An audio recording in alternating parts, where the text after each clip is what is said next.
قرار من الاتحاد الافريقي لكرة القدم تحرمت جماهير الترجي من التوجه للملعب لمساندة فريقها في مباراته ضد الهلال، وعوض ذلك توجهت للمقاهي وحاولت انها تعيش المباراة في جو يشبه شوية جو استاد. الكلو خلى الجمهور ما يمشيش الاستاد وبقدرة ربي عندنا ثقة في ولادنا وبشي يفرحونا ويشرفوا الكرة التونسية. ماتشات الاسبيرونس كل ديما هكا خويا، كل يوم كل ماتش الاسبيرونس هكايا خويا، جمهورنا فارح وجمعيه ديما عمرها ما خيبتنا جمعيه. لازمنا ننسوا الطرح اللي فات ونفكروا كان في الطرح هذا، وان شاء الله هذا مربوح، ان شاء الله مربوح وان شاء الله الفينال.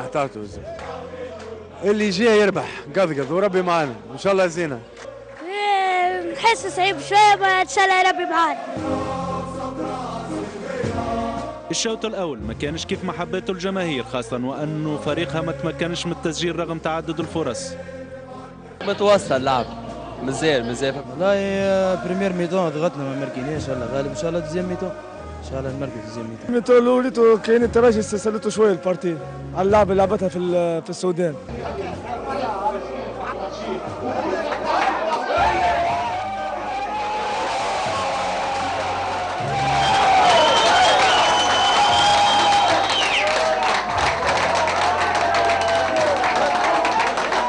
تحسها دارت شويه اللعبه بالرغم معناها ماركينا بونت وما زالت تخوف. مربوحه واو الثاني هاو الثاني يبقى معي لحظه بركه.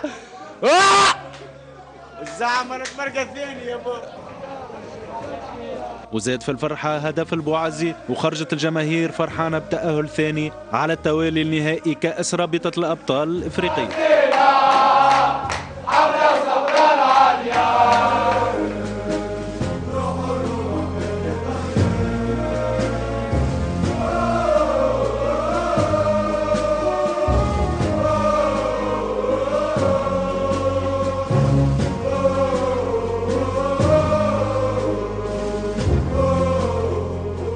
الاسبيرونس توا في الفينال كيفاش تراها؟ 90 دقيقة قبل، الاولانيين قبل وبعد يعملوا ليسونسيال سي الماتش عليه. الفينال واحدة ولا باس، حتى الكوب ان شاء الله هنا في تونس. الماتش هذا ونبداو في جديد كالعادة. الولاد بركان عليهم لعبوا بالكدا فهمت، يزون بيان ميتريزي لو ماتش وعرفوا كيفاش يلعبوا مع المجريات التعليقات. فينال احنا والوداد.